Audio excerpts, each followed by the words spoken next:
and let's get into, hi, there we are, almost, there we are. Cool, so now you can also see my computer screen. Hello everybody, my name is Alckemy, welcome. Today, yeah, we're pretty much just going to be covering anything and everything regarding workflow. If you guys haven't come to the channel, because this will be live or public or whatever after the show, then my name is Alckemy. We do a lot of neurobase and glitch design and things of the sort, but I also like to talk about all of the teaching aspects of this, or all of the academic aspects of this, because that's really what I'm about, is academics and figuring out how things get done and how to cultivate creativity, as opposed to, thank you very much, Scottsker, cultivate creativity as opposed to, you know, here's how to just replicate something. And there is a case in point into that kind of stuff, but at the same time, I want to teach you how to think, not what to think, if that's possible. So I'm going to open up and I'm going to take the floor. If at any point in time any of you guys have anything that you want to talk about in chat, or anything that you want to include, or anything that you want to add, then you're more than welcome to. This is kind of like the live lecture, except I am here for you guys, and this is an open discussion as opposed to me just telling you what to, me just telling you my thoughts, if that makes sense. But because I'm streaming, hey, stop. But because I'm streaming, we will be making sure that there is an open end to these kinds of things, and then making sure that we cover the questions that you guys may have and everything and anything in between. Before we get started, though, let me let my dogs out. It sounds like my brother just walked in the door. Is that you, Rain? Hold on one sec. Full of interruptions. Is that you, Rain? Yeah. All right, cool. Okay. Yeah, that's my brother. So, workflow. What is the best way? What is workflow? Well, to define workflow in its own right, the most important thing that you kind of want to think about is your stream, I guess, of decision making, of how do you get one thing to lead to another, right? So if I were to start with a blank slate, what would be the first decision that I make? And then what are the subsequent decisions that I make in order to go from having no idea of a song into a tune in the first place, from beginning to end, right? And really, like, the idea of workflow is just how you get there. And some things are very technical in aspects of that, and that's why, like, you would go into DAW consideration in a lot of ways. Of, like, let's say you really like to work in MIDI. Well, some DAWs cater towards that. Some DAWs cater towards, you know, working in audio better. It's not to say that you can't get to the same destination, but you're going to find that there are these little tools within your DAWs or within your synthesizers or whatever that fit your creative choices, or that streamline processes that would normally take you a long time to do. So for example, the reason why I chose Bitwig over Ableton, like, the number one thing probably is the idea of modulators. So I'm no stranger to making bass in Ableton and shit, even in Machine or something of the sort. But typically in the past, what I'd have to do is all the effects that I would set up with all of my bass parameters, like all the, you know, dry wet or the filter cutoff or all those things, I would have to do by hand. So I'd have all these automation lanes open and have to do everything manually. With Bitwig, what I can do is set a bunch of randomizers to that and have them kind of just mess around, and then control maybe one parameter, maybe automate one specific thing like a master filter or something. And that allows me to achieve the same results without having to, how do you say, go and do all those other steps. And so, like, I was able to just skip all of those other steps. Now, granted, there is a little bit of setup that goes into that, but it's so much faster for me to do something that is more complicated within these sounds, as opposed to having to sit there and do it all by hand. Likewise, there are some things that I still do by hand, which, in case I was just doing a lesson earlier, which, okay, you all right? Yeah. I'm going to the lands after to check on her plants. Her lights come on like 10:30 or 11 or something like that. Okay. So I'm gonna watch the game over there and then come back over here. That's fine. All right. Call Grandma. She mad? No, but call her. All right. All right, I'll see you later. So, likewise, I still do things by hand in audio because I like to have a little bit more control with it, right? It wouldn't make a whole lot of sense to cut audio randomly. Well, it could, I guess, but that would be a workflow preference, right? Sometimes graphical user interface is a big deal. Sometimes just being able to look at something dictates figuring out how to navigate a plugin or a program or something. So then once you kind of have all the technicalities of things, you go into the idea of expanding upon that of, well, once you have the sounds together, you go into arrangement, right? Okay, well, what do you do when when you like to start with melodies first, or you like to start with chord progressions? You would naturally reach for a synth and then start grabbing something like that, right? What do you do when you like to start with drums? Well, you go and find yourself a drum kit. That is how you get started on your workflow. That is how you start kind of cultivating things together, which is how you like to make music, or how you know how to make music. Because most of the time you learn one way, and then whenever you are, how do you say, like, you learn one way and then you start figuring out stuff that you didn't know that you could do, and then you start to integrate that and you start to pull those little tricks and sound design things or production things within your arsenal, and then it refines over time. And all of us are doing it. All of us are constantly refining our workflow in order to have that end result of having a song that we're happy with. So the first question is, what is your opinion on granulizing samples, and what do you think the best ways are to use it? It depends, because hold on one sec. All the dogs in here. Stay. It depends, because some things you can throw into a granular synth and they're going to sound really good, and some things you can throw into a granular synth and it sounds really bad. But what really matters is context, and the context of which you use things. So for example, I throw everything into a granular synth because I don't really care. I also, like, that reflects on my music too, right? Is like, I'll throw anything into a granular synth, distort the hell out of it, and try to make it super big because it has a cool timbre, but the actual audio is jacked up. So there's this trade-off within that. But it really depends, and it's more so of like, not what is the best, but it's more so of like, what tricks do you know how to pull from that? What sounds do you know that you can reliably make from something of a granular synthesizer? For example, maybe something that's easy to do would be to throw a vocal in there, and you know that it's not too difficult to add some reverb to it, and suddenly you've got this really nice vocal pad, right? But maybe you're trying to be too specific and you're granularizing a bass and trying to use that like specifically as your low end. And so like, it's more so about knowing the tool as opposed to what is the best thing, right? What is the best thing for what context? If I want to have something that has a lot of glitch textures, most of the time I'll throw drums in there. If I want to have something that's a pad, it will have a lot of sustain and not too many parts changing. So, LC, what's up? So that's why it, like, that kind of question is always going to depend, you know? Like, what are you trying to pull from it? Let me also make sure that I'm in live chat, and that way, there we go. That way I'm making sure that I don't miss anybody. So yeah, and then like, you know, so that's one thing, but you're also going to notice that specific granular synthesizers all have like their own unique perks and their own unique setbacks that you're going to run into. For example, I really like Bitwig sampler because it has the ability to kind of like morph in between all of the different modes of repitch, which is your normal playback, the cycle, which is more of like a wavetable player of some instance, and then you've also got the granular synthesizer that you can alternate in between freely. Likewise with Abletons, you have just a regular sampler, but on that one you can do FM with certain waveforms. With Granulator 2, it's got just like, it has more controls in general. Like, I feel like it has a lot more controls in general, whereas if you were to use something like Alckemy, not me, but the synthesizer from Logic, it's got like different grain size shapes. So you know what I mean? Like, there are certain characteristics that you'll be able to pull that you'll always want to reach towards because those will be things that you like. Or maybe, unfortunately, you fall into something like gear lust, and that's when you get into something like, oh, I need that feature. Oh, I want that feature, and I don't have it with my previous plugins, which is a trap, because a lot of times you can achieve the same thing or get the same results just by like taking a detour. But that's where the idea of workflow comes in, right?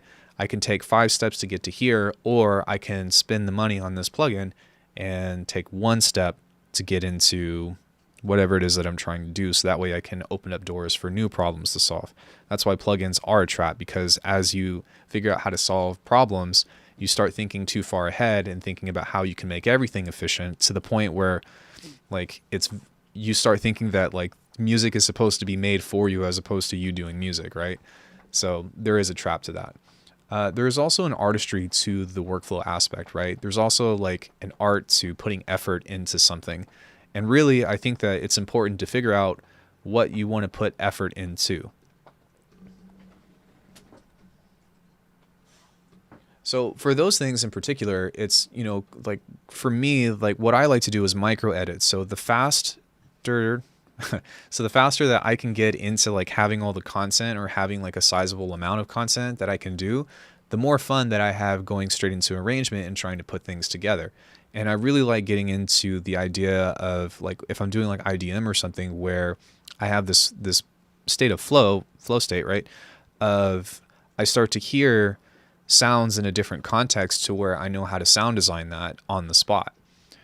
Some people in the Discord were saying, you know, like the difference between like using presets versus like not having to do sound design on the spot and all that stuff. But no matter what, like if you're mixing or you are messing with sound in general, you're always shaping, you're always tweaking, you're always doing something different to the sound, as long as you're not just putting the blocks together. That's just the way that it is. Anytime that you use an EQ, you're doing sound design. Anytime that you use in compression, you are shaping the sound. You're chiseling it. You're, you know, adding more mass to the piece of clay. So we all do sound design to some extent in that degree. Some people hate trying to go for specific things. Some people love trying to go for specific things and will spend a lifetime doing it. I spent years trying to cone sound bass, and, you know, I still never like figured it out. But I figured out my kind of bass through that pursuit, if that makes sense. Sorry.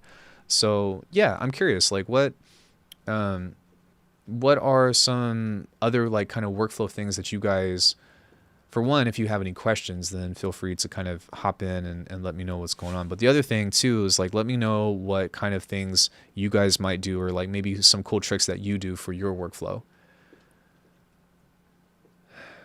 So when your intent is creating a song, stick to things that you know. Well, there is no like do this and do this, right? There is no like step-by-step plan.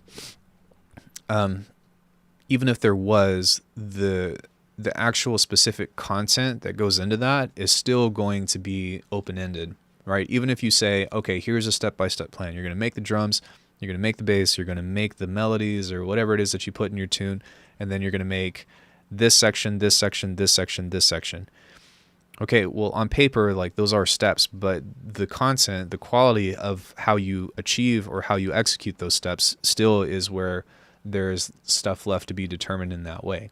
And then like that's just a structure, and once you have a structure, a lot of times you'll end up changing it. So for you to say like when your intent is creating a song, stick to things that you know, well, I mean, isn't that like the only way that you can really make a tune though, is just by doing what you know to some extent? Like you might have a discovery along the way, but that's usually like from doing things that you know, or doing things that you've heard about, or doing things that you've seen or that you've tried.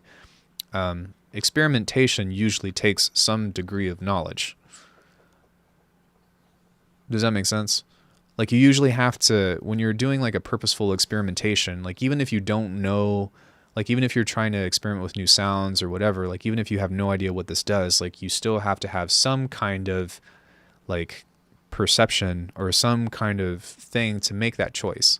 I wouldn't just be like, or maybe like instead of even saying like the experiment also like has a timeline on it, because like maybe you don't go that far if you throw a plugin on and it doesn't work or it doesn't change, or it's not something that you notice. So it's kind of based off of information that's feeding to you, right? Hey Cloud. So the thing to keep in mind with all of this is like, I think it has to be a little bit of both. I think like no matter what, it's going to be a little bit of both, because, you know, what's the first thing? Okay, so like, here's a question for you guys. What's the first thing that like when you guys started watching videos on YouTube, what was the first video that you watched? I can tell you mine. Mine was how to make beats on Machine Mark II. some bald dude from, Native Instruments, and he was like, here's how you sequence a beat. And there was that. So immediately, before I made any decisions, BusyWorks Beats, yeah, he's done a lot of content for FL Studio, right? So like, and with that being said, like the first thing that you usually do is figure out how to like even get the thing to make sounds. PewDiePie, I think you're lying. I'm talking about YouTube for music making, not just YouTube in general. So let's say like you've got that, right? Or let's say you've got a reference point, and that's something that we use in martial arts a lot. You have a reference point, a place to start from, a place to reference every single time.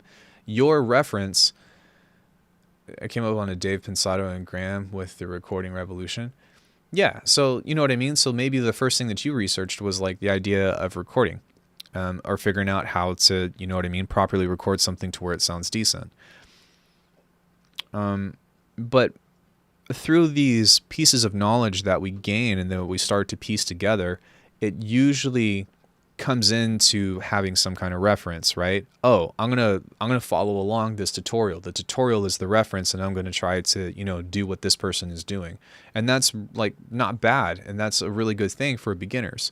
And then maybe at some point you feel confident enough to kind of jump off the deep end, and maybe you kind of reference things again as you come back. Like I still watch some of my older videos, not because I'm like, oh, I'm the greatest sound designer ever, but sometimes there are some tricks that I haven't done in a long time, and I'm like, how do I do that?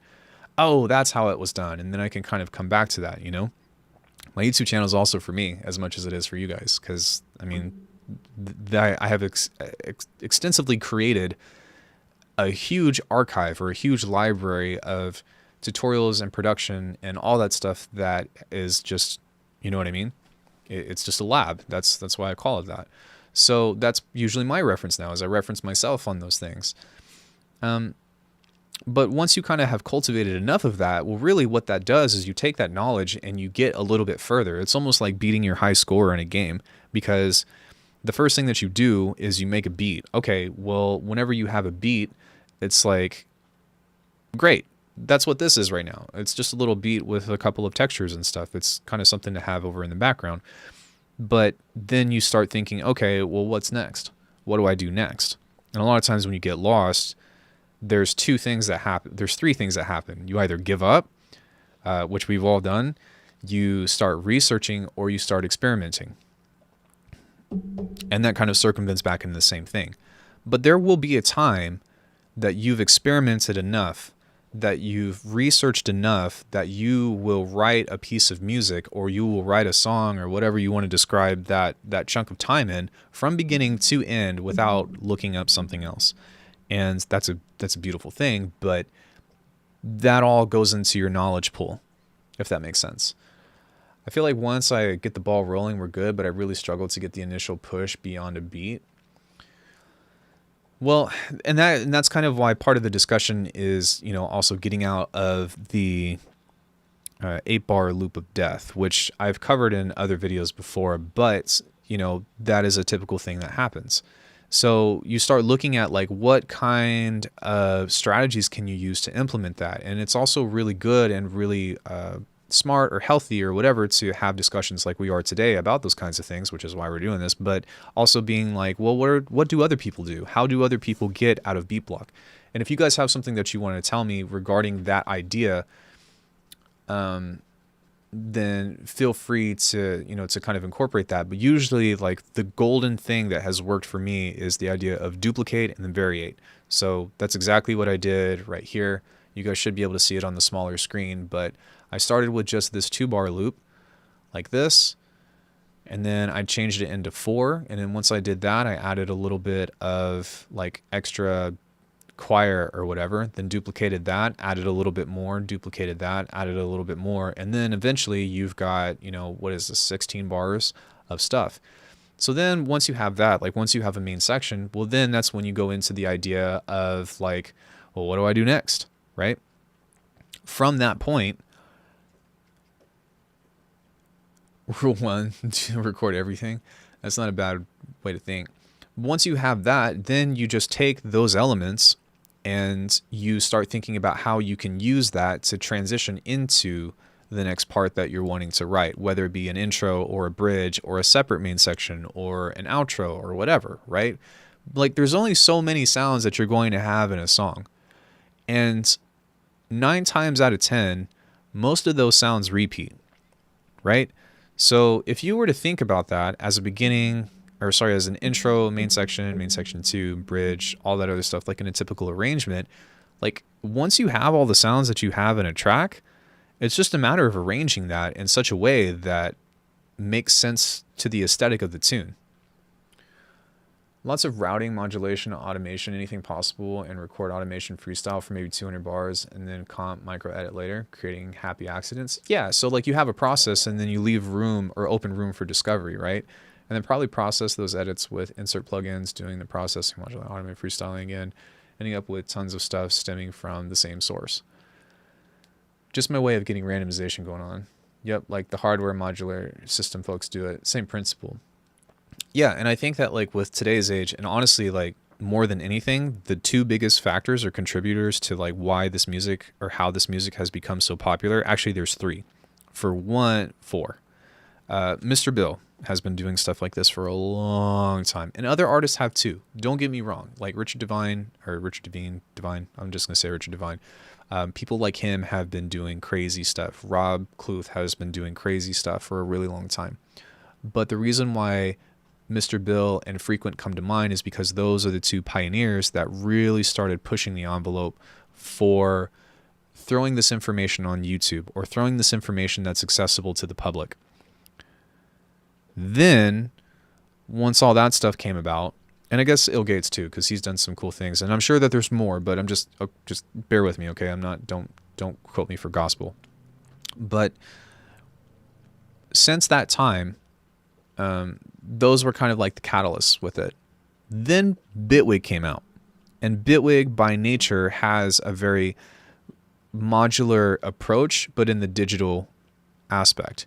Reason as well does too, but it's not, I don't think that it's nearly as easy or was nearly as easy to get crazy randomizing stuff in Reason as it was or as it is for Bitwig. And correct me if I'm wrong, but I want to say that like Reason didn't have like crazy insane modulators.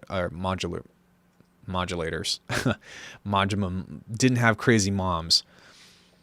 We're always learning, and always changes your perspective. If recording is garbage, record it because perspective can change, turning what you thought was garbage into gold. Yeah, I'm kind of 50-50 on it. I used to be that way of like record everything, but now it's kind of more in the sense of like, can I get something like this again? Do I know the process of how to come back to it? Okay, dump it, because my hard drives are only so big, you know? And even once like I have a hard drive, like unless if I stay incredibly organized in that sense, like I would just rather do it from scratch. So that's kind of what it is too. Like if you guys ever watch me make music on Fridays and some other times throughout the week sporadically, I think that it's pretty safe to say that I always do everything from scratch, right? For one, there's a lot that I'm trying to like be efficient with the idea of cultivating something at the same time as applying. So there's a cultivation aspect and then there's an application aspect. It's the same thing as when you're doing a drill, when you're learning fighting. And I'm sorry that I reference that so much, but I think that's something that's relatable, even if you don't practice it. But whenever you are cultivating a drill with somebody, right? Like let's say you're doing like jab to jab drill. This person throws a jab, you block, you return with the jab. There's that aspect to it. Well, what that's designing to do is teach you how to read punches and teaching you how to return or how to react, right? Well, once you have that aspect, you take that same cultivation and you throw it in, you know, either a sporting match or like high level sparring or something. Hopefully you're not actually trying to fight people, because that's a quick way to go to jail or get hurt or die. But that same thing applies, right? You're cultivating the skill and then you're figuring out different ways to apply that. Well, it's the same thing whenever you're doing sound design or whenever I do sound design. I do all my kicks from scratch because I'm constantly trying to shape it, or I'm constantly trying to use that as a jump off point. Like how many of you guys have run into, you open up the DAW and you don't know what to do? Like how many times has that happened where like you just open it up and then you're just like, I do I even want to make music right now? And then maybe you go listen to someone else's music and then you're like disappointed. So giving yourself something to do, giving yourself a specific objective, even if it doesn't allude to the actual, like, how do you say it? Like, even if it doesn't allude to the actual point of why you opened the DAW in the first place, like that is something that can be helpful a lot. Yeah, so overwhelmed, always overwhelmed. Hey, I would love to see your take on IDM songs similar to Clark style. Yeah, the way that I make IDM music is it's kind of like what Greedo says, is I just make like a really long bar loop type thing, just a really long thing, and then I cut it up into pieces and find different ways to create rhythm or polyrhythm out of it. That's really like, I have a kick, and then I usually have some kind of like snare aspect, maybe a couple different ones, and then I just splice and I go crazy with editing.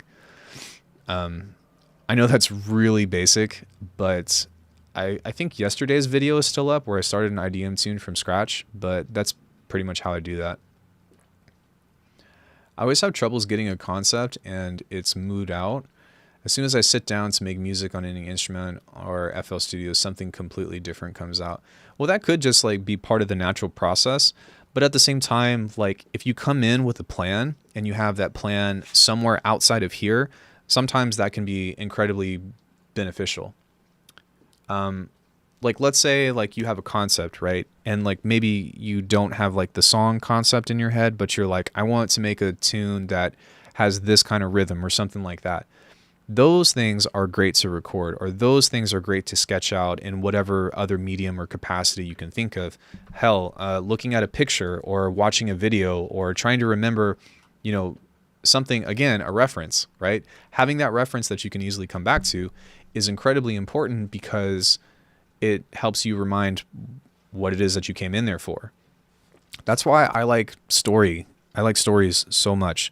Like if you want to write an album, or you want to write a concept album, or I guess you want to write an EP or something, like an excellent place to start is to actually write a story out of every tune that you want to do. So like even for me, I've got a list of like song names that are really stupid but like mean something to me. Hold on one second. Yeah, so a couple of things here that are kind of connected to the aesthetics of like what fits my music, right? So these are potential like song names or whatever, but they remind me of something. And so the next step to that would be to actually like write down a song, or write down a song name and then write out what it means to you.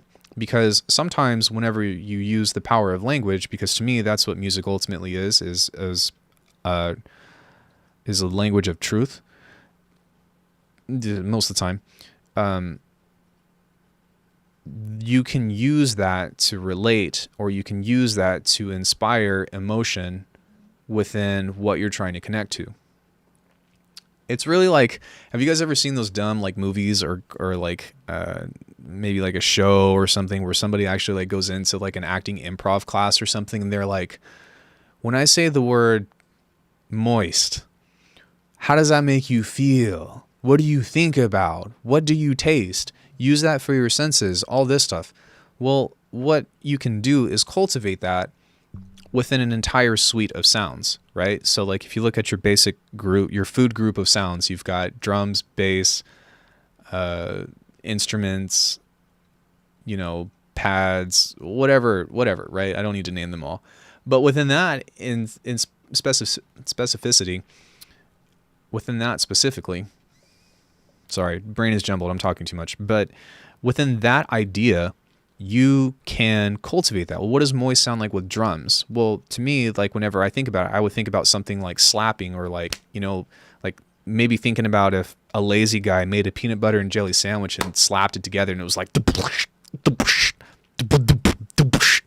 and it's like, okay, well now I have something to go for. Now I have an idea. Okay, well, what would I think of moist like within a squishy bass or something, right? Well, I would try to think of that as like being hyper resonant, right? Of doing something like a tipper type bass. So those are things that you can use to kind of connect within the idea of sound, or within the idea. It's how do you take one thing and start to expand on it? And it does require a little bit of imagination, but at the same time, like there is a way that you can still kind of cultivate that. That's still only one approach though, right? This is just one particular workflow thing. I feel like ear training, solfege sight singing is not pushed enough among producers. It's so important for getting music from your head into your DAW. Yes and no. If you're talking about something that's specifically with notes or something that specifically has to do with harmony, then yes, I would agree. If you are a classic player, then yes. But if you're somebody that's more focused on something else like rhythm or texture, ambience, what else do you have? Like other, because I don't have anything else, but other components of that, then no, I don't think that you need to do that. Like for me, for example, and hold on, there's two parts to that. I think that even though I don't make stuff that's that musical anymore, if I did have that training, it would definitely be helpful. But not everybody wants that. And so like there's this duality of that, of being like, yes, it can be helpful, but I don't think that it is essential in order for you to make the music that you want, right? Because even for me, like I'm more textural based. I like to make things, like the way that I like to make music is I like to create a physical place that you actually feel like you exist in. And then I create creatures, or I create things that are alive within that. And I use texture to help perpetuate the place and describe where you are and what you're interacting with. I was talking I did a private lesson earlier today, but I was telling them the same thing. I was like, my music is more of a sound experience than it is an actual like song that you're going to want to repeat over and over again. But that's just my preference. But for me, that's also my workflow, because I spend a lot of time making sounds and I want to figure out how I can highlight those sounds in a way that seems kind of cool, or that seems kind of interesting towards the aesthetic that I like to create within music in itself. Do you have a strategy to avoid listening to your own music in a DAW? Like sometimes the music I've got laid out in my DAW throws my brain into listening mode and I catch myself in a trance. Yes, but sometimes that's okay. Okay, so something to be mindful of that also is going to influence your workflow is where you are in music production. So if you are a hobbyist, like most of us, then there's no timeline for you to finish your music. Like there's no deadline. If you're somebody that has to have something submitted, like a piece of audio, like you have to make a jingle for a commercial or something, like tomorrow, yes, you definitely should not just keep listening to the same thing over and over again. You should get it done as quickly as possible, or for whatever is, healthy within that time constraint. But like, there's nothing wrong with listening to what you have and jamming out to it for a while. You know what I mean? I definitely that's one take. And I definitely understand the opposite side of that, to where you get ear fatigue, to where you keep listening to it, where you're trying to hear something and you're not, but you just keep listening to it over and over again. And then when you come back to it, you think that it sucks. Yeah, that happens to all of us. Me, very much so.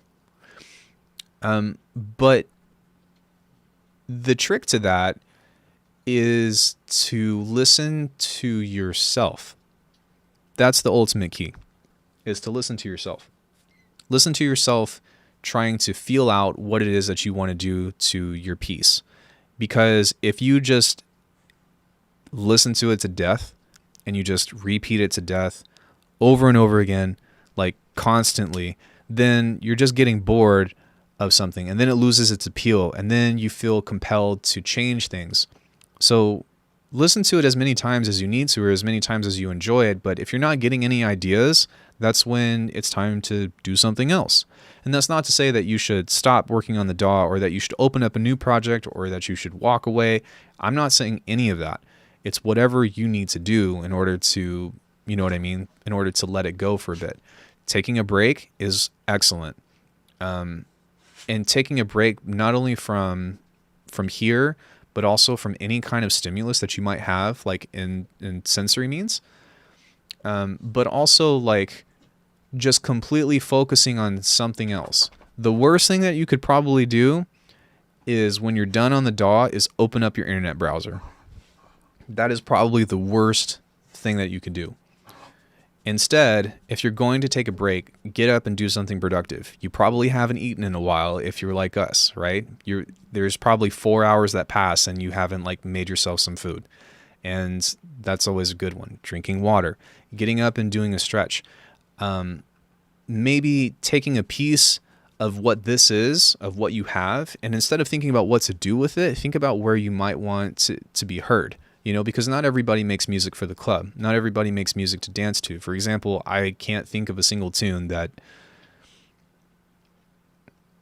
Sorry, I'm trying to think if there's any songs that I made to like want someone to dance to, and I can't. I'm drawing blanks right now, so maybe. But think about where you might want to introduce somebody to it. If you've got like family members or relatives, like sometimes it's cool to imagine pitching it to them and playing around with the possibilities of, you send it to your grandma, how shocked is she going to be?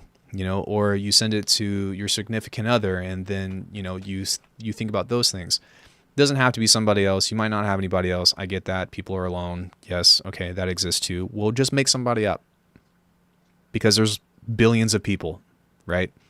Or like really what the idea of it is making is two things. On one end, you're making whatever you have more than what it is imaginatively, but you're also realizing that it's still just a piece and that it's still just something that it's your art and you can choose what you want to do with that. Does that make sense? I hope. Sorry, I got a little bit distracted, but okay. Every time I just build a complete 8-bar loop, it's so refined and I've worked so much on it that my brain can't figure out ways to switch without it getting worse. Okay, I don't know if you've been here the whole time, but I just talked about that topic. I ended up starting every project with 64-bar pure beat that is entertaining on its own and didn't really end up with 8 bars of death since then. Yeah, so that's one thing that you can do is instead of doing 8 bars, you can do like a different amount. Or you can do like, one thing that you can try is do 12 bars and then figure out how to write the last 4 bars, right? Because that puts you in that mode of like, okay, I need to do something different. And that will also dictate like how you make your arrangements, because most of the time whenever we think about things, we think in measures of 4 and 8. So when you start breaking that idea and you start thinking about measures from, a smaller measure even than a bar, and you extend that into breaking that out or divvying that up, between multiple things, sometimes that can be helpful too. Hey Bailey, how's it going? My beloved, pretty groovy. Yeah, that tune wasn't really to be like dance to this. It was more so in the sense of like, I just want to have something that's really hard for a second and then have something that's really pretty for a second and then have something that goes just like way off in the deep end into obscurity. I'm pretty happy with how that turned out for the most part, and that's what I did. But as far as being like, hey, everybody dance to this, like, nah, I don't really, that wasn't really like in my thought process. Stop. So, yeah, the 8-bar loop of death and everything that reigns in between that, or beat block and everything that reigns in between that, kind of like sources back into the whole idea of choice paralysis, of not knowing what to do. And sometimes, like, it's important to know that, like, we are on an infinite non-linear chain, perhaps linear chain if you believe in fate, but we are on some kind of chain of decisions. So even if this is going to be like, just bear with me for a second, but even if you are out of ideas for what to do for your tune, it doesn't mean that you're out of ideas for what to do next in the moment. And sometimes in order for you to move further within your tune, you need to like create steps that go outside of the DAW, that go outside of just looking at a screen. So creative strategies that go behind that would be something like bounce it out and then take it with you on your phone and then play it in different areas, or, do all that other stuff. One thing that you should not do is DM me 50 times for feedback because I love you all, but some of you guys fucking bombard me with that, and I'll abide, but give your homie a break on some of that stuff, or wait till Thursday. I don't give you everything that I've got. But yeah, so, feedback is great and stuff, but I think that like you actually should be more reserved on feedback until you like get to a certain point. I'll talk more about that later. But yeah, so that's definitely an option though. Or sitting on it and maybe taking like one concept of like whatever it is that you're working on and then going outside, not on YouTube, not on Spotify, not on iTunes or whatever, and sourcing from different elements, sourcing from stuff that's not even maybe musically related, you know, being outside, man, like being outside is so fucking slept on. No pun intended. Like I don't go outside much. I do train a lot, but I'm an inside person by nature. But a lot of times when I'm in a place that like, if I have a place that I like to be that's outside, I'll usually be there. It's just where I live is usually like, nah, man, oh, cool. But if you've got like a really nice park that you can take a walk around, or maybe there's a lake that's nearby, like take your tune with you to the lake, like, and see, you know, and just like, you don't have to get in the water or anything, but just sit in your car for a bit or get out of your car and have some headphones in and play it in that sense. Then some other steps to that would be to actually write stuff down, you know? All right, so I'm in the 8-bar loop of death. What do I do from here? Let's see. So I'm going to write down this track idea and I've got 8 bars. Okay, well, how is this? How is this? What are some possibilities that I can try? All right, well, where do I want it to go? What kind of story am I writing right now? All right, well, maybe I want it to go into like this kind of section that sounds like this song from whatever. Don't do that too closely, but you get what I mean, right? Reference something else. Maybe I want it to be like an epic orchestral style thing, and then everything is going to kind of lead back into itself and be like super amazing or something. Yeah, does that make sense? So like writing stuff down or writing down possibilities as opposed to what you need to do is really amazing. So that way, when you come back in and you revisit it, assuming that you still like it, you have new things to try. And that is like one of the golden things that you can do. Whenever you run out of possibilities, take a break, reflect on it from the third observer, I think would be the best way to describe that, and then discuss possibilities.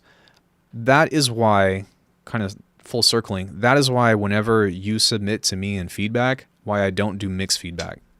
That's why I don't tell you what to do to your track, because what I'm more concerned with is helping you open your mind to possibilities as opposed to telling you what to do. That is so much more beneficial in the long run. And that's why I don't do feedback on finished tunes, because the possibilities are done. It's you can't take like the project, the possibilities that I would have for the project pertain to the project. So if it's done, it's over. Like that's it. It's a finished piece, and it should be celebrated as that, right? But that's my philosophy on those takes. And that's why you should be careful whenever you submit feedback, because sometimes people will be out to tell you what to do. Sometimes whenever you're making something, people, like, it can be healthy for sure, but sometimes people will make you change your perspective in a way that isn't always good. For example, there are some people that give you feedback on different things that are like, oh, this sucks, this is terrible, your snare is shit, or something like that, right? Because that's what everybody says. Or someone would be like, you know, you need to take it into this direction because that's what every other artist does. And it's really easy to fall into that trap. But when you take advice, or when you ask for feedback, it is important to listen, but it's also important to, like, there's 3 things to that. It's important to listen to it, first of all. Like, don't fucking argue with people's feedback. That is like the worst thing that you can do, is if somebody gives you advice on something, don't complain about it because they're doing it for your benefit. The second thing is that while that still stands, it doesn't mean that you have to agree with it. By accepting it, you're saying you are acknowledging the perspective. If it doesn't align with your views, then it's like, okay, well, thank you for your thoughts, and then move on.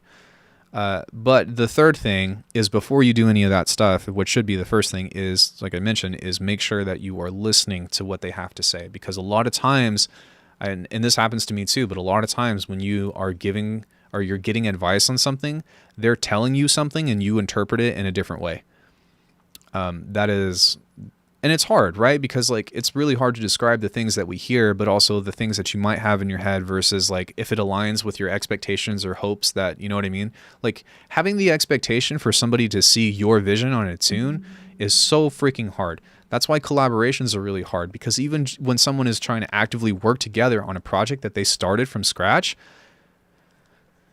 like the visions branch off in so many different ways. And so whenever you do that, you know what I mean? It's very easy for things to be, there's a lot of communication barriers, a lot of communication errors that happen on the in-between from that.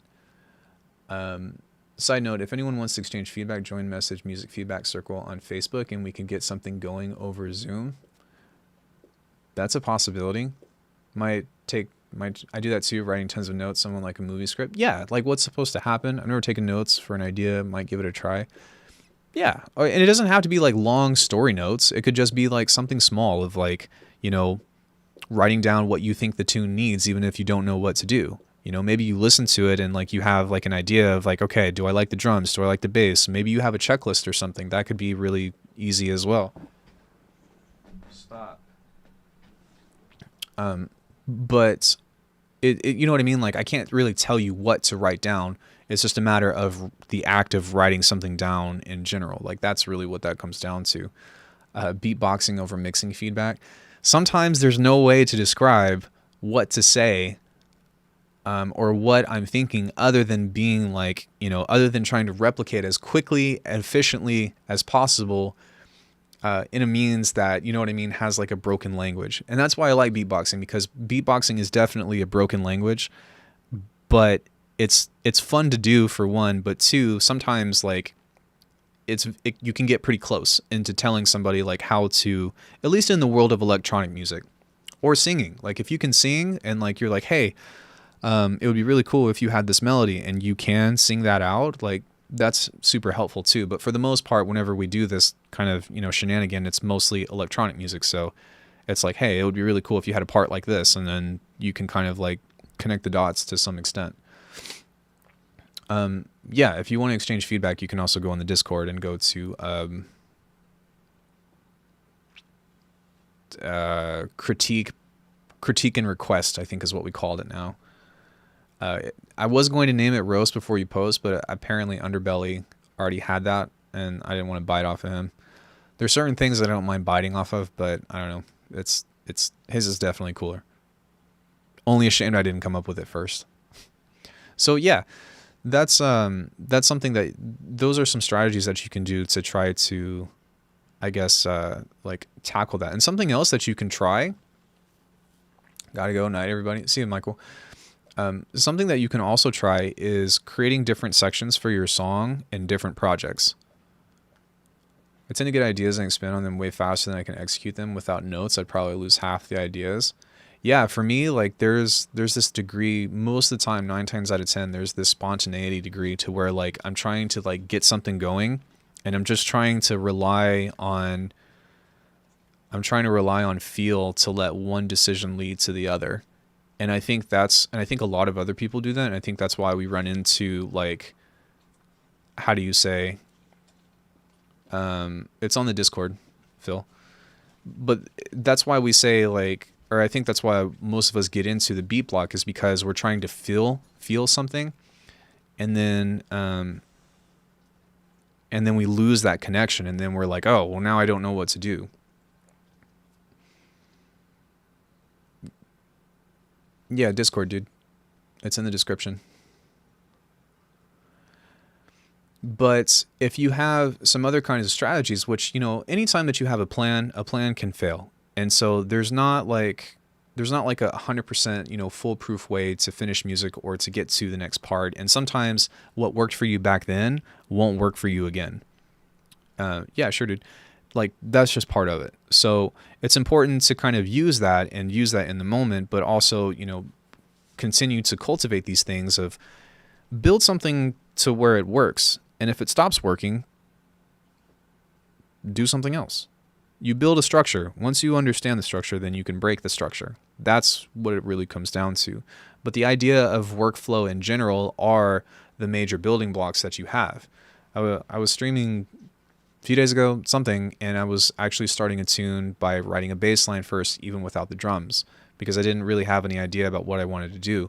And a lot of times whenever I like make like sound design jams or something, I'll hear a specific sound that would sound great as like a call or response as a riff, you know. It will just be like, wow, and I'm like, oh, that's freaking sick. Slap it on. Okay, now what? Wow. Well, I don't know what to do next. Then I'll go and fish for the next cut or something of that sort. Whenever you do drums, like most of the times you're just trying to like find a bass line that hits within the rhythm. And sometimes that's good, but I run into a lot of traps to where like I always want to have a bass on the downbeat. And then I don't really have any idea for context for something on the in-between. Or I'll start filling in the in-between and I overcomplicate it and then I duplicate it and make a completely different variation and all that other stuff. But these are things that I've learned about myself over time. These are things that I've cultivated that I'm aware of to not run into those traps. And so, you know, maybe it helps me, like maybe it doesn't help me finish tunes, but maybe it helps me stop running into that specific problem. And maybe the problems that I face beyond that are new problems. But that's what it's all about. That's what learning is. Like the idea of being like so masterful, like with being able to be like, yeah, I can finish a tune from start to finish. Like as a normal human being, honestly, is bullshit. That's just the way it is. Some people are so creative that they can just do that. I'm not one of those people. You guys know me. I'm not one of those people. I think that a lot of you all aren't one of those people either. And that's okay. But what are you trying to get from music? That's what really matters. What is it that you're trying to pull from music production? Why do you do music? Why do you do music production in general? To me, it's a skill set. It's a skill set and a language to develop communication. And so for me, a lot of times whenever I'm cultivating, I have a lot of shortcomings with finishing music, and maybe I do want to finish more or whatever, but I'm always trying to use like the number one priority that I'm doing within a new project every single time is trying to improve something. Imagine if you could just think the music into existence. It'd be nuts. For me, it's not that hard to rearrange drums to fit a new bass idea, but most of the time it's really nearly impossible to do it the other way around. That's why I start with the drums. So yeah, like that would be something that like that's your workflow, you know, that's what works for you. And I would say like rock it until, you know, the wheels fall off, or until you feel like doing something different. You know, if you feel yourself running into the same thing or becoming samey or something, because you have that awareness of what you do, then you can make a conscious decision to do something different. It's a way that you can consciously cultivate a habit and also be able to consciously break it at the same time. And I think that like you don't really have a lot of inherent control unless if you're being guided by a mentor or something from the very beginning. But that's also part of the learning process, you know? If you're learning everything about you by yourself and you're teaching yourself everything, then like you're just going to do things and you're not going to realize what you're doing until way down the line when, you know, something puts you in a position to think about it differently, or to when you want to achieve something else and then you start backtracking. But that's the way that like knowledge works in general, right? That's the way that experience works. That's the way that we recall, you know, certain things within our memory banks in general of how to access information or how to reference. So yeah, there's a lot of different things to do that. So for you, or for somebody that's like a new producer or whatever, like finding your workflow is something that you shouldn't really even be like worried about until you're already a couple years in. And that's the biggest trap that I talked about with like trying to find the right DAW and stuff, because unfortunately, like unless if you already have knowledge of producing music, I can't think of a way that you would be able to predict what thing you're going to like best, except for something very basic that every single DAW can do, you know? Oh, what's the best DAW for chord progressions? What's the best DAW for heavy drums? Well, it doesn't really work that way. You know, what's the best DAW to make the craziest basses? None of that works that way. You know what I mean? And And that's unfortunate because like the conventional way that we usually think about like achieving something is that we use tools to describe a problem solving, a way to problem solve, I think is the best way to describe that. It's a great point. I get inspired by learning people's workflow, but at the same time, embrace unique workflow methods you come up with that are tailored for you. Well, Cubase has the chord tracks. Yeah, but to somebody that's brand new, like, they're not going to know that.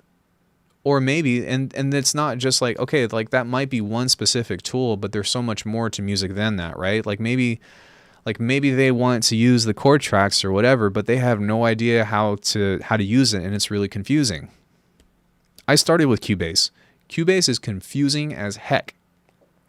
When I got Ableton, I was like, this makes sense.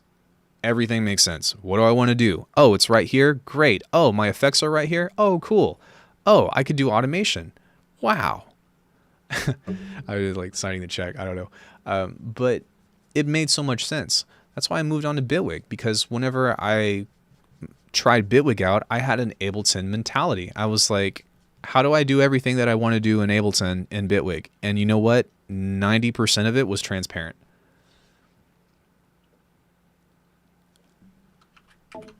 Hold on one second.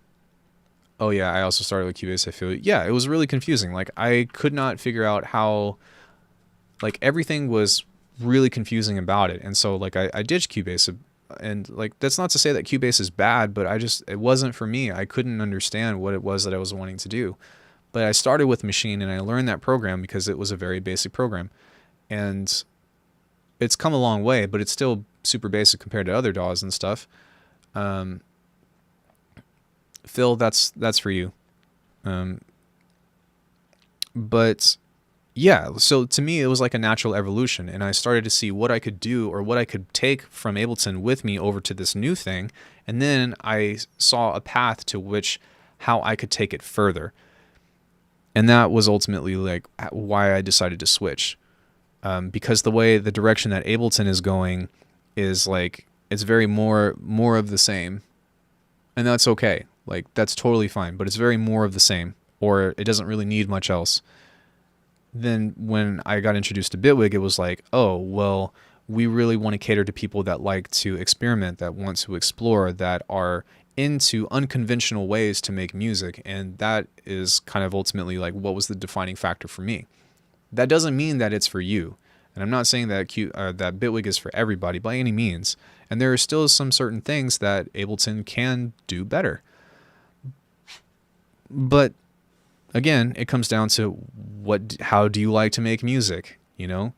That's the ultimate thing. Like, why did I switch from Ableton to Bitwig? Because I think that, or I thought at the time, and I think I was right, is that I like to make music in Bitwig better. The reason why Cubase wasn't confusing to me probably is because I started out with Cubase on Atari when it was just a MIDI sequencer, no audio, but I'm feeling that for a lot of people.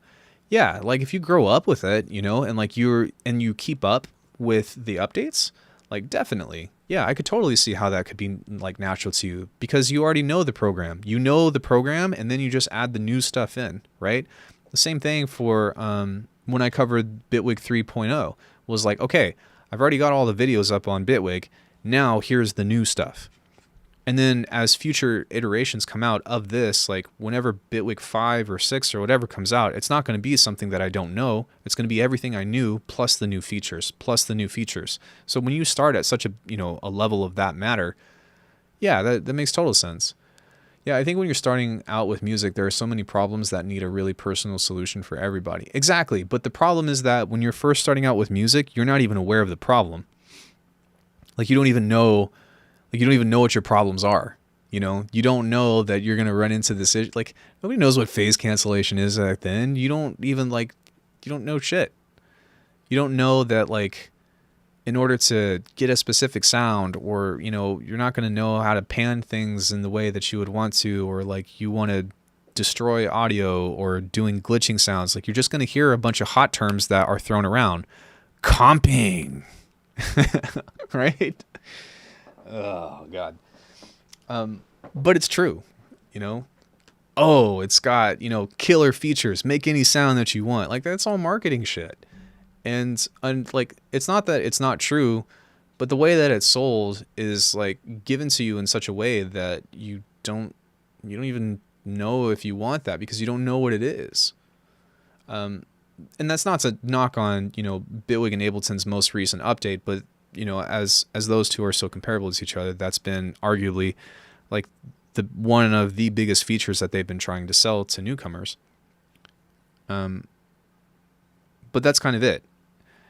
If a company can, or if a DAW or a company can explain to somebody a process of how to make music in a way that is so easy and simplified and like streamlined in a way that is just like super clear, I would recommend that people start with that one.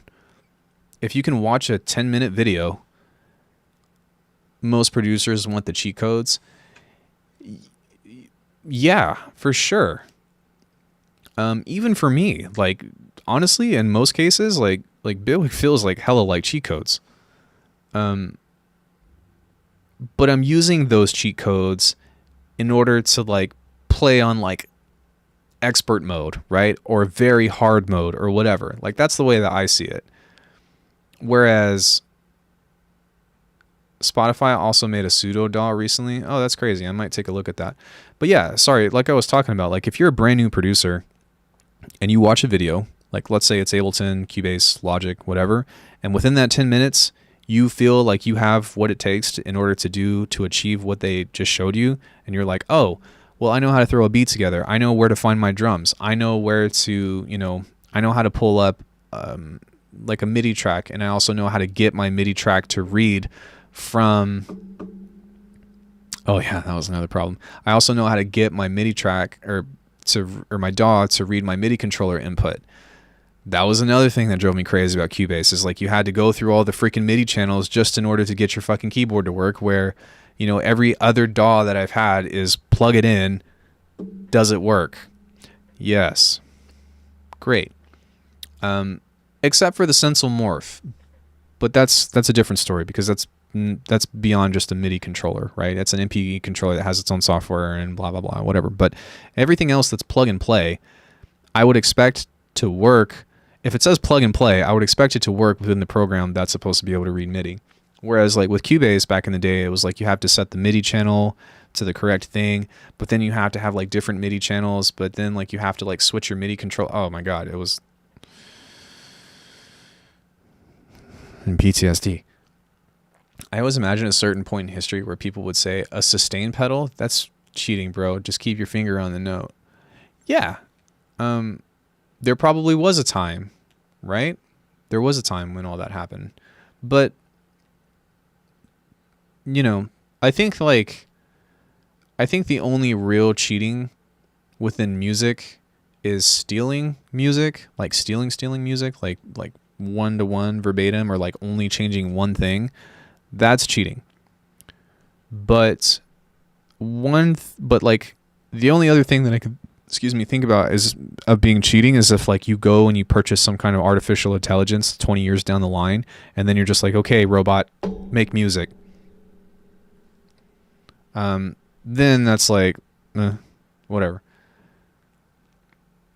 That's fine. Sampling is something totally different. Do you limit your track channel count in a song, or do you have any other hard limits, constraints? One thing that I try to do personally is I try to get everything down to audio as quickly as possible. One, of course, to save CPU, but two, because like the way that I like to do micro edits, and it's just a lot easier to do in audio. But also like stemming stuff out kind of helps you fortify the ideas of the track that you have. Better don't start the AI tool discussion. That wasn't an invitation. If I wasn't clear, sorry, that's not an invitation, but just in the sense of like cheating, right? That's the only other thing that I can think of that would actually be doing that, as if you pretty much take someone else's work and you claim it 100% for your own, I totally believe in sampling. There is an art to it, and there is like an honorary thing of appreciating somebody else's work and immortalizing that moment. because that's usually what, like, when people talk about sampling, that's usually what they do, right? Is like they'll take a hook or they'll take a riff or something and they'll make an entire thing out of it. But yes, I agree. Like, as long as you're being creative, you're good. What the depth of creativity is a gray area that I don't care to go into further, because that's not the point of this vodcast. It's more so of like, let's talk about workflow. But yeah, I am a big proponent of sampling. This song has samples in it. It's also got original guitar in it. I don't even know what I sampled. It was just in my music library, and I was like, it's kind of cool. But you wouldn't be able to tell. So, unless if I told you, but you get what I'm saying. So, yeah. Does anybody else have any questions regarding this topic, or anything that you would like that you're wondering about, or that you are struggling with in regards to workflow, or in regards to like just how to conjure a tune?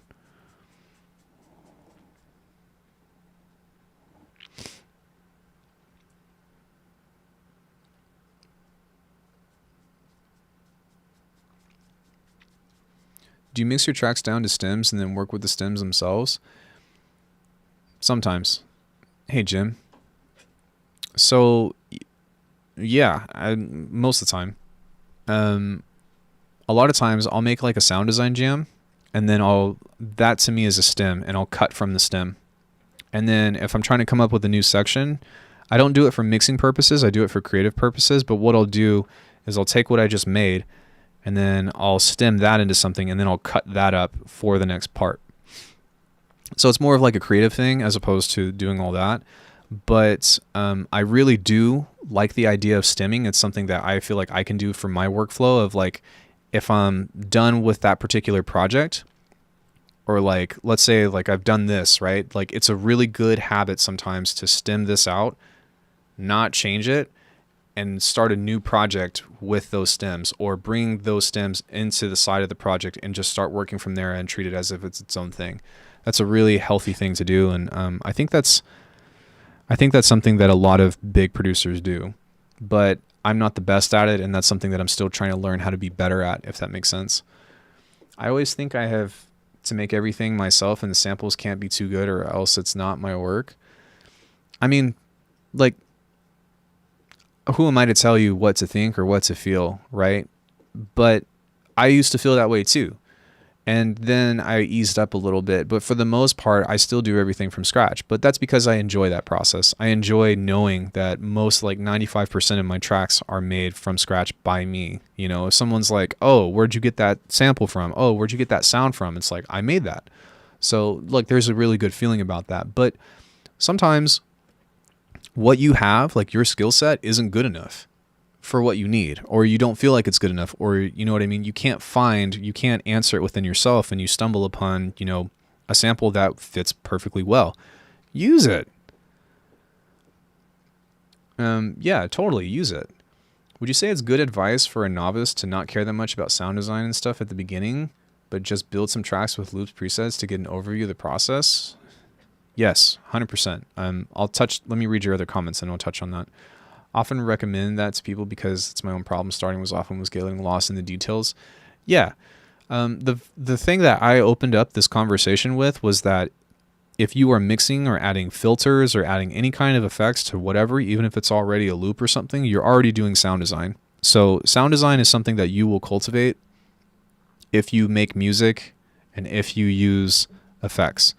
If you just use arrangement and you don't touch anything on your mixer channel, then not really. You won't really learn anything. But if you ever take the steps to try to change the sound or alter a sound, you are essentially at that point, by definition, doing some means of sound design. So yes, I totally agree with that. And it also depends, right? It depends on what the person wants. If they just want to make music, yeah, just put loops together and figure out how that works, because that's one aspect of cultivating the production aspect. Then once that kind of moves forward, or you start having, a little bit more experience under your belt, if you want to sound more original or you want to figure out what your sound is, then it's a good idea to go into sound design. But maybe instead of wanting to do sound design, you actually are a real musician So maybe instead of like, downloading loops, you create your own loops out of instruments. Well, that's going to stem you all the way over to figuring out how to record to a quality that you're happy with, right? Which I guess in itself, is still a matter of sound design. Okay, right? I don't want to keep crossing that line, but yes, if anything that is going to help one person lead to another in like a way that like is on a good steady path, I think is great. And I think that the advice that you give is good. And I think that that's something that I would tell people is like, if you're brand new to sound design, just grab yourself some loops, throw some stuff together and like play around with the arrangement aspect of it, because that's what you're going to spend most of your time doing when it comes to making music. As a producer, that is the number one task that you do, is you arrange and you put things together. You make a song come together. Where you source and how you get the material is like the whole other skill set. That's where somebody like me comes in, because like I'm big on sound design and all that, and now like I'm having to like play this crossover, being like, okay, I make cool sounds, now how do I make it work, and all that other shit. Basic sound design is a powerful tool to have in the arsenal. I agree with that too. I feel like most people on this channel are decently into their producing journey. Yeah, I think so too. Sound design is cool. Delta woke. I remember the night that I threw Fruity Compressor on a kick. It changed my life. Fetish Compressor, a solid free emulation of a Logic one. I'm pretty happy with the glue. I like that one. I might try FabFilter G compressor or whatever, or FabFilter C or something at some point, but I'm not in any rush to purchase that. Also, Dynamics from Bitwig's Dynamics is really good, and then also Dynamics from Kilohearts is really good with how versatile that is of being part of the ecosystem. Yeah, Dynamics is like being part of Voltron or something, or being like one of the Power Rangers to the like Megazord or something. It's really fast. Defo worth a look. Okay, I might check it out. Yeah, so the SSL native compressor is so dope, really worth checking. That's what I have. It's not the SSL native, but the glue compressor, even from Ableton, is actually modeled after the SSL, and that's what those emulations are. So yeah, I'm pretty good on that. I tried the one from Waves as well, and I did not like that one. But the Cytomic glue one, which in Ableton it's also from Cytomic as well, it's just called Glue Compressor though. Those do me pretty well, but they're pretty slow by nature. But that's because they're modeled after analog, so they're not meant to have like a crazy digital, like fast type thing. My favorite compressor is the pencil tool. Is it compressing then, or is that your favorite volume automator? One from Waves is cool on an analog source. If you guys know me, like I hate Waves.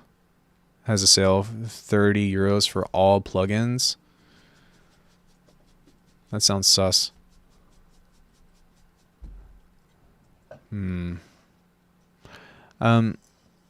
Yeah.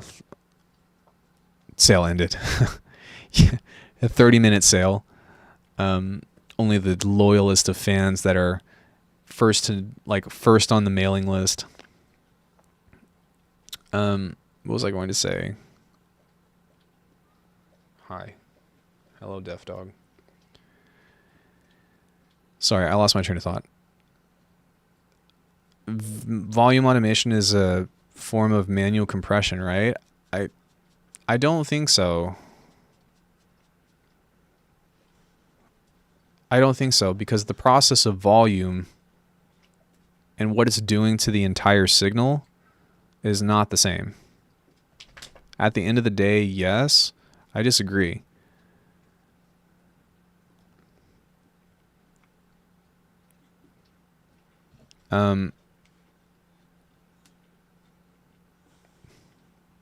I'd say, if anything, it's more related to limiting than it is compression. Okay, yes, that's true.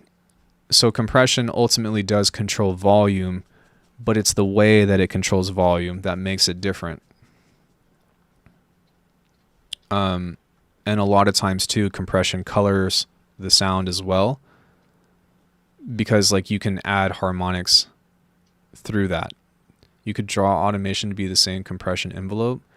Yeah, but the actual but the thing itself is a different process, is what I'm saying, right? Because you're literally putting your sound through a squasher as opposed to turning it up or turning it down. But when it's turned down, like nothing is actually happening to the signal other than the amplitude of it. Whereas something is actually changing the waveform, or something is actually manipulating the waveform whenever you're using compression. So it's not the same. You just have to be very detailed automation drawing. Different compressor, different sound. That's true. What portion of your songs do you usually end up with removing after you've built them out? Because they say perfection is achieved after nothing else can be removed.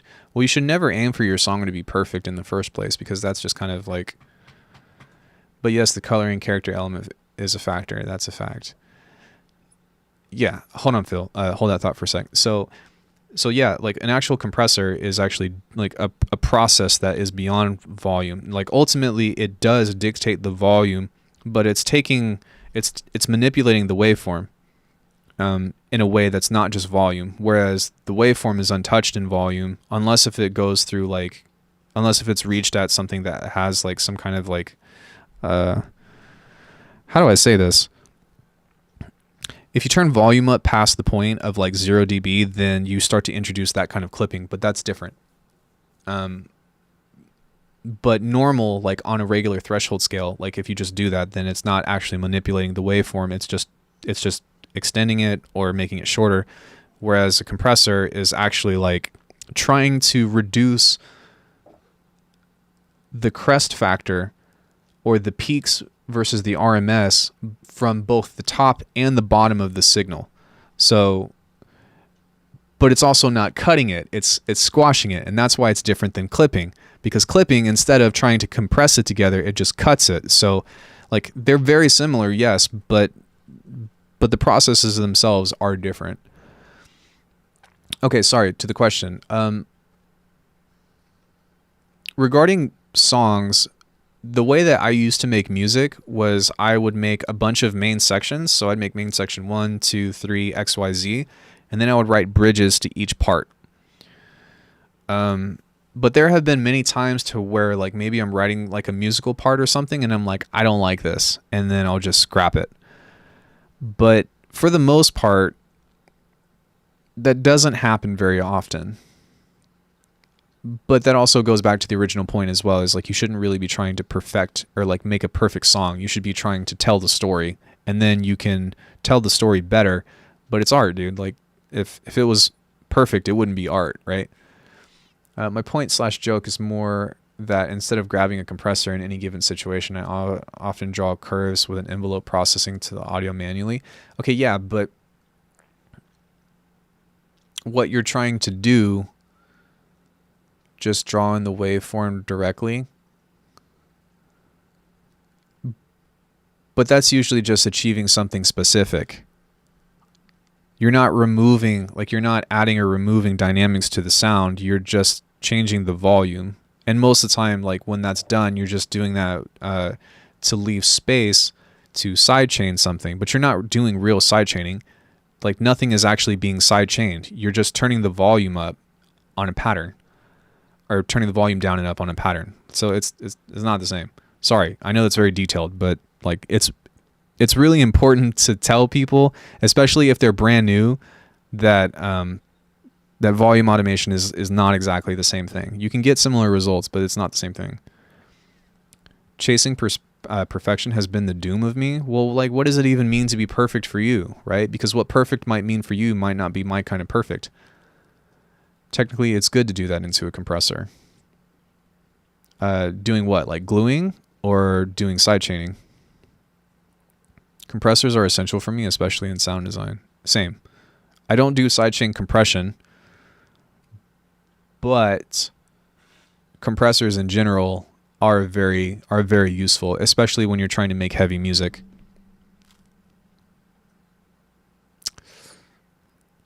So I actually stray away from that.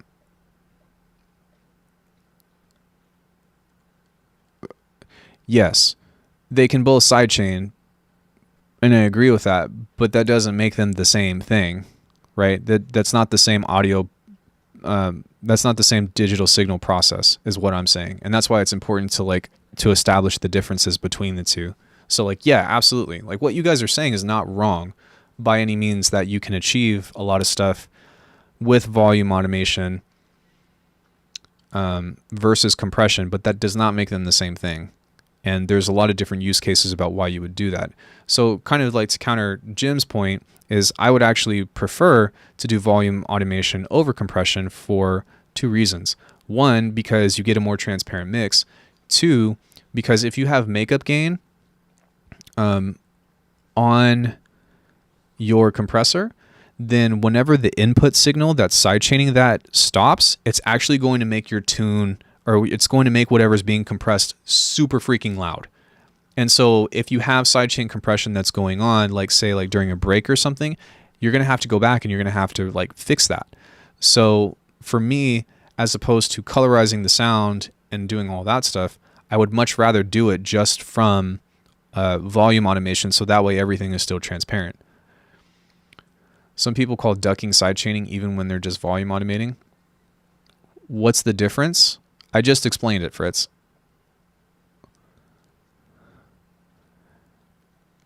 Ducking sidechaining is just one way of doing that. Yeah, that's fair. I'm saying you level your input with automation before compression. So wait. Are you saying... Okay, I think, yeah, we're talking about two different things. So I apologize. I thought you were saying use sidechain compression instead of doing volume automation, but I think you're saying compress it and then do that. But I wouldn't do both. I wouldn't do volume automation and sidechain compression at the same time. That's kind of redundant in that way.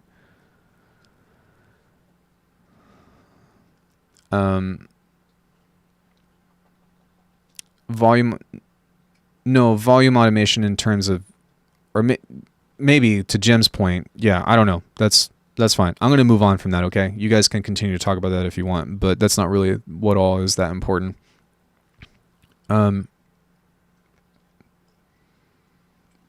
But yeah, and to be honest, even with terms of sidechaining, I think that what's his name?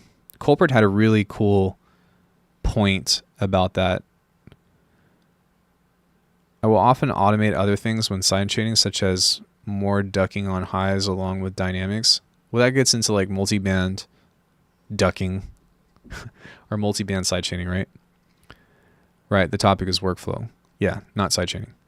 While making the choice to do one or the other is important, how you do it doesn't really matter, right? So in regards to that, though, I'm trying to think about...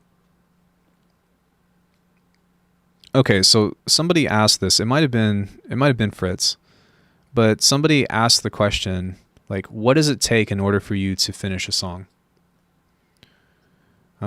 That's a really loaded question because, what do you mean by finish a song? Get it printed and send it to labels, or get it to a point to where you don't have to add any more to it, you don't have to add any more samples or anything to it.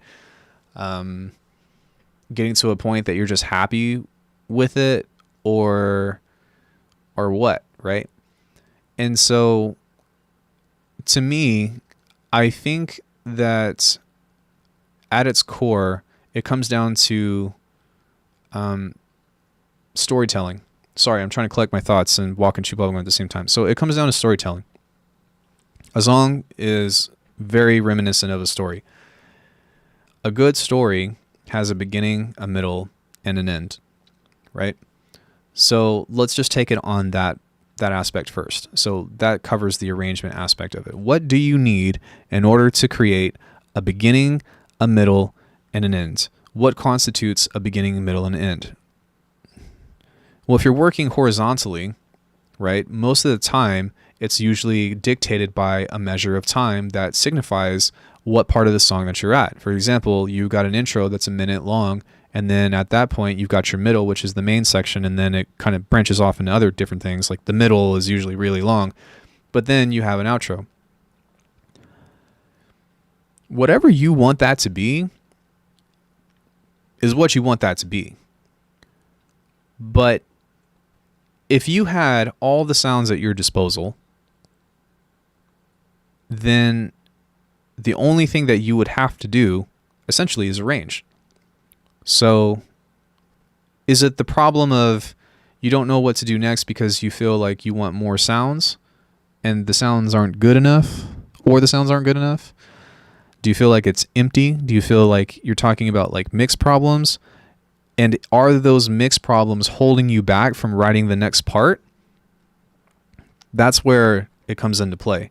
That's why I think it's really important to write notes, to like not run into that trap to yourself of, I have this idea and it's going somewhere, but rather than sitting on this one particular sample, right, where I want to do something instead, if you know that something belongs there, but maybe what you have isn't there, you just go, come back to it, or use a different sample or sound, right? That's a game changer. That was a game changer for me. So whenever I'm in the midst of writing something and like I have a means of like, how do you say, of momentum, in order for me to keep momentum, if something's not really working out and it's not really that big of a deal to that particular piece, I'll just write myself a little note like that, and then maybe I'll change the color of it or something so that way it's like an eyesore, and then I come back to it. I'm like, oh, what is this? Oh yeah, I wanted to change this, and I can keep moving on beyond that.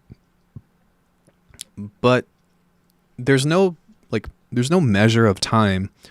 There's no standard. There's no golden rule about how long a tune needs to be. And I covered this in a video earlier, but like it could be 10 seconds. Shave and a haircut, 2 bits, nursery rhymes, all that stuff. Those are songs. They have a beginning, middle, and end. The question is not what do you need to finish a tune, it's more so of what do you need in order to satisfy your needs, or to satisfy like the creative artist within you. And the truth is that it's a trick question, because more often than not, it's usually going to be never. I'm not saying that you're going to settle every time, but most of the time you probably settle, right? So it's really more so about,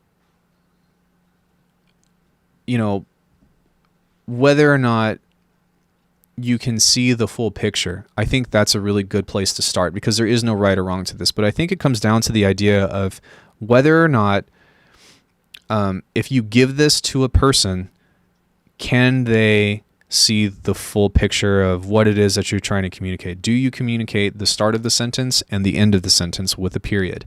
And once you have that, you have everything that you need to finish the tune. Because when it comes into the idea of mixing, there's not really a beginning, a middle, and end to mixing. You get what I'm saying? Like, that's not like a beginning to end process unless if you have something that you're used to doing, because mixing is non-linear in that sense. But a story, and stories can be non-linear too, like as far as like the events or the order of the events, but it's linear in the sense of one event comes after the other every time, because music moves forward in time, and we can only move forward in time, at least as far as we know. Does that make sense to you guys? So understanding that aspect to it, sorry if that was like way off the deep end, but understanding that aspect is saying within this span of time, right, that you have somebody's attention, do you get the picture across, regardless of how it's arranged? That is how you dictate whether or not you have enough to finish a tune. That's how I would describe that. You can make mixing decisions based on how you want to tell the story as well. Yeah, I totally agree with that, and that might change. Like, or maybe, you might want to change the story up midway through and all that stuff, but mixing is non-linear in the sense, like, you don't have like the beginning of a mix. You know what I mean? It's just mixing. You don't have the end of a mix. You do have mastering, but That's not the same thing as mixing. Okay, it's relative, but you get what I'm saying, right?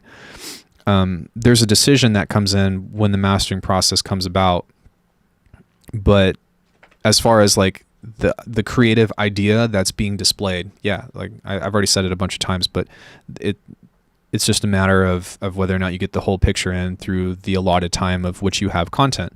So some strategies that you can use for that would to be like to actually like plan out the arrangement of a song. And I got this from Musar, but something that can be really fun sometimes is to like write a tune in silence. And it doesn't need to be like as crazily detailed as in like all the little cuts and chops that you would think about, but you can just use like really large sections, right? So, or you can use like big chunks to like write tunes. So like, let's say, yeah, and that's really what it is cultivation of creativity. But let's say I've got these drums, right? They don't need to be in a specific pattern or anything, but you could just be like, all right, drum break. Okay, we've just put a piece of content on the timeline, even though it's like a dummy clip or something. It's not actually real. But then you're like, all right, well, that's a bar, so let's duplicate that 8 times. Okay, so this is going to be quote unquote our main section.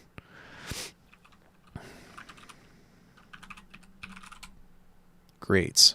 Wait, I didn't do that correctly, but that's fine. So yeah, you've got this little cue marker right here that says main section. Okay, well, what else goes into a main section? Maybe you want to write out a bass line, but instead, like, you don't have a bass in mind, but you're going to write out the rhythm. So instead of it just being a chunk, because then everything is just going to look like a block of lines or whatever, like, you can go as intricate or as detailed as you want, but maybe you're like thinking in your head of like you got a drum break and you're thinking of some kind of bass of being like boom, boom, boom, boom, boom. Boom, boom, boom, boom, boom, boom, boom. Yeah, that would be over here. All right, I don't know. I'm just thinking in terms of like dubstep or something. And then maybe like you repeat this, but on this time you create a different call and response to where it's something kind of like this. Do. And like you just start using this to imagine and you can start using this to like imagine possibilities, right? And then you start looking and you take a step back and you start seeing the gaps of like, oh, there's some stuff here. So maybe I might want to have like some kind of vocal chop between here.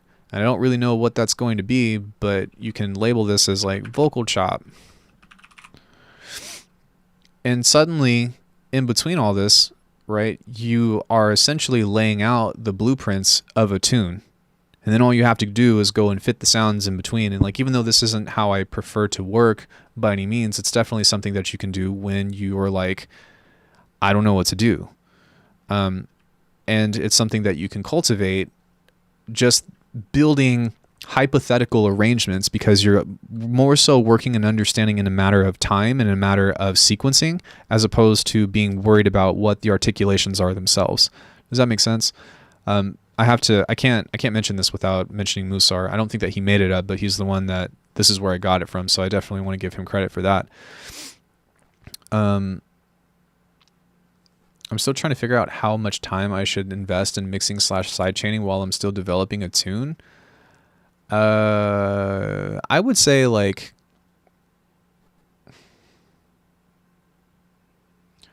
no matter what you do. And here's like the shitty part of this is no matter what you do, no matter what your workflow preference is, you are always going to create problems that you're not aware of until you've done it a few times. For example, if you just do the entire arrangement first, then you might get the whole idea or whatever, but it might be a pain in the ass to go back and mix and to go back and fix. And that might be one of those breaking points that you're like, I don't even want to do this anymore or like this project anymore because I don't want to fucking fix the mix. Likewise, if you mix as you go, it's very easy to become fettered of, I'm so worried about how this snare sounds that I don't want to move on until that sounds really good or that sounds satisfactory to what I'm doing. So, you know, because because there's always going to be room for errors, like you also have to keep in mind that you're going to run into those problems. But the adaptability aspect of that is how well you can move on from that. So your ability to beat creative block in some cases or another is the ability to actually recognize what the holdup is and to do something different, or to continue going down the line and doing something different. Now, we're all human, so like there's only a chain, or there's only so long that we can go to try different stuff before we just need a flat out break. But as we gain more experience, what do? We learn more tricks. We learn more, we learn more problem solving, or we learn more ways to solve the problem. We develop a more dense sense of skills in order to tackle those things. But retracted rip.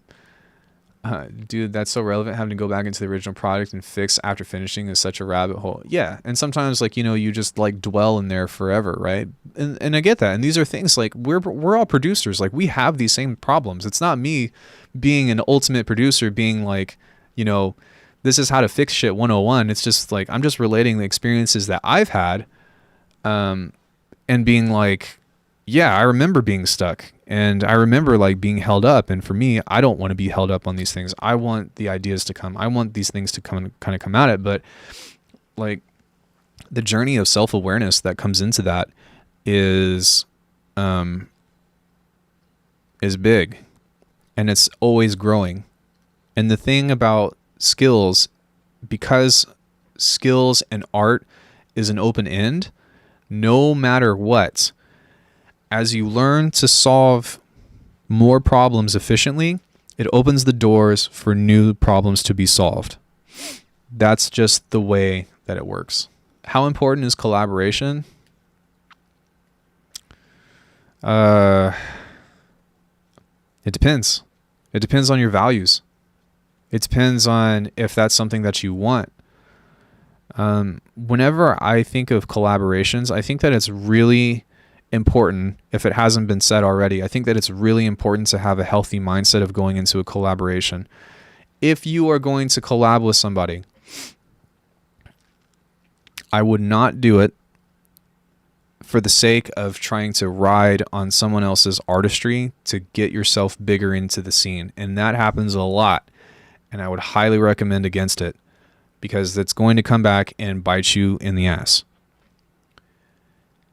If you have the desire to share a vision with somebody, if you seek companionship in your art, then it's very important. Like incredibly important. That's like a big reason why I don't collaborate with hardly anybody. There is one person right now that I'm collaborating with, and I'm not going to talk about it, but there's literally one person in the entire planet that I am collaborating.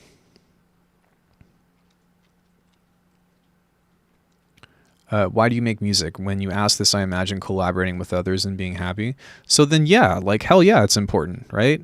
And that's like being able to collaborate is a skill in its own right, because there's a lot of push and pull, there's a lot of giving and taking, there's a lot of compromise that kind of comes into that, and that itself is a skill. So for you and your experience and what you want out of music, yeah, I would say that if that's what you imagine, like it's absolutely essential. Should you collab with every person that wants to do it? No. Or maybe, I don't know. I've heard that Mr. Bill is really open-minded to collaborating with people, and you know what I mean? I don't really know the process of that and how easygoing he is or whatever and all that stuff, but you know, I would say that he's more open-minded than most people. I have a desire to collaborate with people, but I want to do it because I want to be in that circle of sharing information, right? But I've also learned that I don't have to be an amazing producer in order to do stuff like this. I wouldn't consider myself an amazing producer. I wouldn't consider myself an amazing sound designer or any of that stuff. I'm just a guy that likes to do this shit. And you don't have to have a collaboration in order to be able to express that with people. Collabs for me is like being at the park with my ball. Just want to play with someone because it's fun. Yeah, there's nothing wrong with that. If the side chaining is a main feature, do it. Add some reverb if you need it, but take no more than like 10 settings, something. That is so specific. I don't like the compromise of collaborating. I like doing my own thing, except for when I want some input.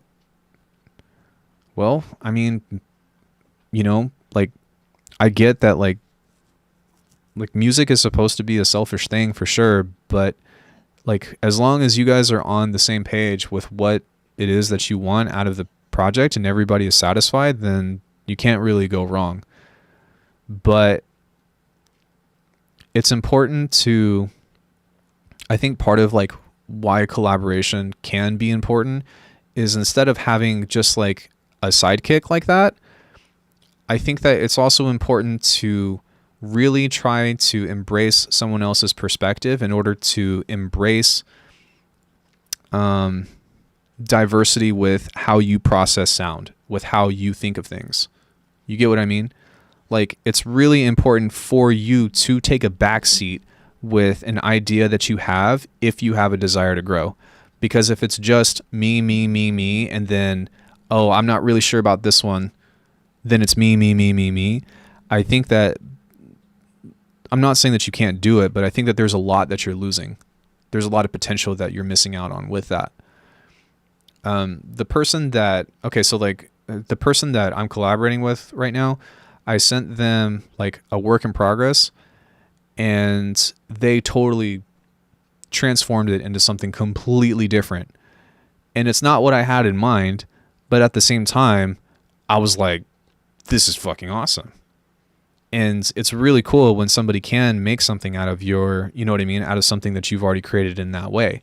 Now, if it's like hella off the deep end, or if it doesn't fit the natural like agreement or the like initial vision that you guys are talking about, like, that's one thing. But that's the beauty of collaboration. And there's also no right or wrong as well. Like, I have to make sure that I keep reiterating that, but there is no right or wrong with how you do things with your artistry. But I do find that it's really important for you to be open-minded when you let somebody in, and also to try to challenge yourself to honor the compromise. And instead of it being a compromise, it's a redirection, right? It's not, oh man, I really wanted that to be in there. It's like, okay, well, how can we like use this to fortify something that's still relative in the same way? And to me, that's when the collaboration becomes alive.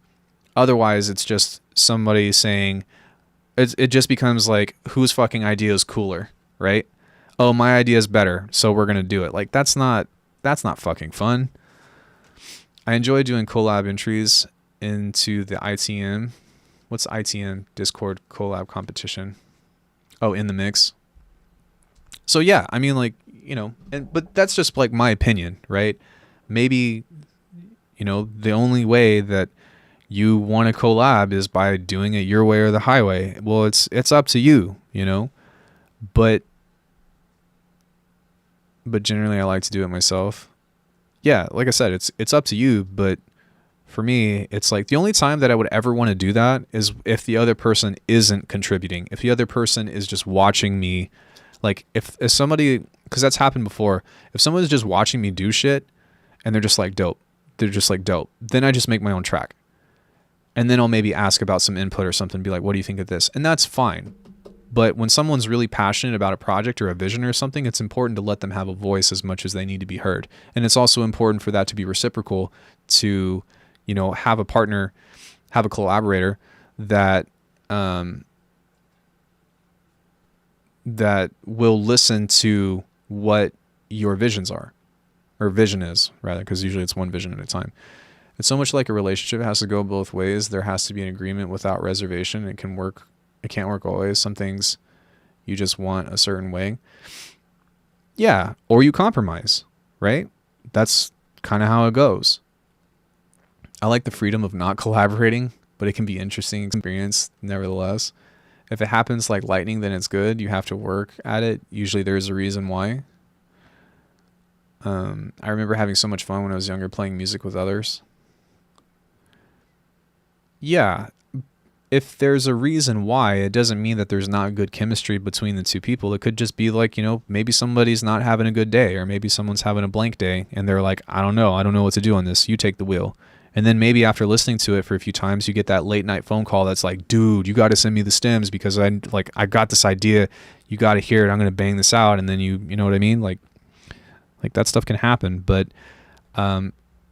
it's very important to communicate more than anything. As long as two people are on the same page, then you can't go wrong. I love helping people with their music as in giving ideas / feedback, but I love the control over my own music. Yeah, and that's part of the reason why I do feedback too, because it's more of a sense of like, all right, well, how do I take myself out of my world and be in your world without anything having to happen? There's zero consequence of me giving an idea. Unless if I hurt someone's feelings, but I'm never out to do that. So if you're watching this and I hurt your feelings, I'm sorry. I never meant to hurt your feelings.